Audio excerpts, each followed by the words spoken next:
మాది dragons team అనా.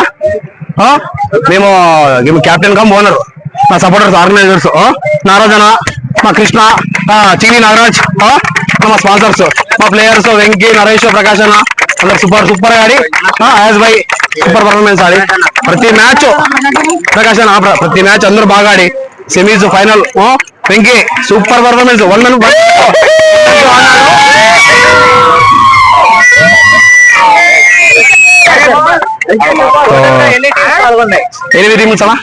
8 టీంలు ఆడిన ప్రతి మ్యాచ్ గెలిచినాం. 9 మ్యాచ్ లో 8 గెలిచినాం మేము. 1 week back, last 1 week last Friday start అయింది. 9 స్టార్ట్ అయింది, 16 అయిపోయింది. టీమ్ సెట్ నా సెట్టింగ్ అండర్స్టాండింగ్ నా ప్లేయర్ లో అనుకున్నాం కరెక్ట్ గా కొడతామని. అంతా బ్యాటింగ్ ఆర్డర్, స్టెప్ బౌలింగ్ అందరూ నాకు అనుకూలంగా దొరికిన టీం అది. కొడతామని గ్యారెంటీ కాన్ఫిడెంట్ ఉంది. కొట్టినాం.